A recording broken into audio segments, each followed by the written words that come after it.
Story with Binaca. सुनिए कहानी Binaca की जुबानी।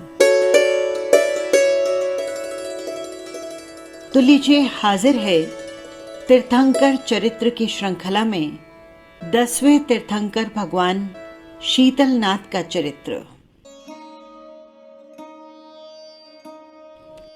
भगवान शीतलनाथ का जीव पूर्व जन्म में पद्मोत्तर नाम के राजा थे। राजा होकर भी वे अत्यंत क्षमाशील थे। दीक्षा लेकर उन्होंने उत्कृष्ट क्षमा धर्म की आराधना की। फलस्वरूप तीर्थंकर नाम कर्म का उपार्जन कर प्राणत नामक 10वें स्वर्ग में वे उत्पन्न हुए। बद्दिलपुर के राजा थे दृढ़दत्त और उनकी रानी का नाम था नंदा देवी। नंदा देवी ने 14 स्वप्न देखे और उसके बाद एक पुण्यशाली पुत्र को जन्म दिया। जन्मोत्सव और नामकरण के अवसर पर राजा ने एक रहस्य प्रकट करते हुए बताया कि कुछ मास पूर्व ग्रीष्म काल में मेरे शरीर में भयंकर ताप यानी ज्वर हो गया था।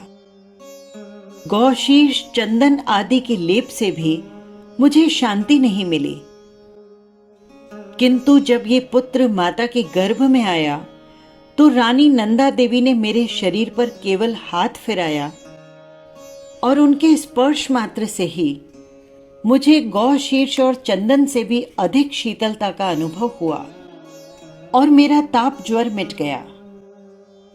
लगता है हमारे पुत्र की आत्मा पूर्व जन्म में अवश्य ही महान शांति और क्षमा धर्म की आराधक रही है।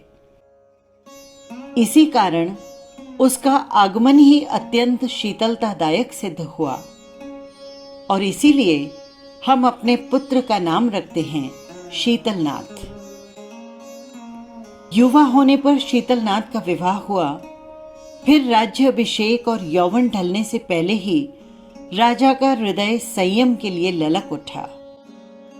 पुत्र को राजपाट देकर शीतलनाथ ने संयम ग्रहण कर लिया। 3 मास के छद्मस्त काल के पश्चात केवल ज्ञान को प्राप्त कर वे तीर्थंकर बने और अंत में संवेद शिखर पर प्रभु ने निर्वाण प्राप्त किया। ये था 10वें तीर्थंकर का चरित्र। 11वें तीर्थंकर भगवान श्रेयांसनाथ का चरित्र। सिंहपुर के राजा थे विष्णु राजा और उनकी धर्मशीला रानी का नाम था विष्णु देवी। भाद्रपद कृष्णा 12 के मंगलमय दिन माता की रत्न कुक्षी से श्रेयांस कुमार का जन्म हुआ। विष्णु राजा ने वृद्ध अवस्था आने पर अपने पुत्र को राज्य सौंपकर दीक्षा ले ली। दीर्घकालीन राज्य करने के पश्चात श्रेयांस कुमार ने भी दीक्षा ग्रहण कर ली। 2 मास वे छद्मस्त रहे और उसके बाद आम्र वृक्ष के नीचे ध्यान करते हुए आपको केवल्य ज्ञान की प्राप्ति हुई। भगवान श्रेयांसनाथ ने चतुर्विध धर्म तीर्थ की स्थापना की। आपके शासनकाल में भगवान महावीर का जीव त्रिपुट नामक प्रथम वासुदेव हुआ। प्रथम बलदेव थे अचल। त्रिपुट वासुदेव की मृत्यु के पश्चात अचल बलदेव ने भगवान श्रेयांसनाथ के शासनवर्ती धर्म घोष आचार्य के पास दीक्षा ग्रहण कर मोक्ष को प्राप्त किया और भगवान श्रेयांसनाथ ने 1 मास के अनशन के बाद संवेद शिखर तीर्थ पर मोक्ष का गमन किया। ये था चरित्र 11वें तीर्थंकर भगवान श्रेयांसनाथ का। 12वें तीर्थंकर भगवान वासुपूज्य का चरित्र। चंपा नगरी के राजा थे वसुपूज्य। वे युद्धवीर होने के साथ ही बड़े दानवीर भी थे। प्रजा की सुख सुविधाओं के लिए उनका राजकोष सदा ही खुला रहता। रानी जया देवी भी राजा के धर्म कार्य और दान कार्यों में सदा प्रेरणा सूत्र का कार्य करती थी। रानी ने एक महान पुण्यशाली पुत्र को जन्म दिया और पुत्र का नाम रखा गया वासुपूज्य। कहा जाता है कि भगवान माता के गर्भ में थे तब इंद्रदेव ने आकर माता की वंदना की और गर्भस्थ भावी तीर्थंकर की पूजा अर्चना की थी। इंद्र का नाम वसु भी है। वसु द्वारा बार बार पूजा करने के कारण आपका नाम वासुपूज्य रखा गया। कुमार वासुपूज्य का जीव पिछले जन्म में पद्मोत्तर नाम का राजा था।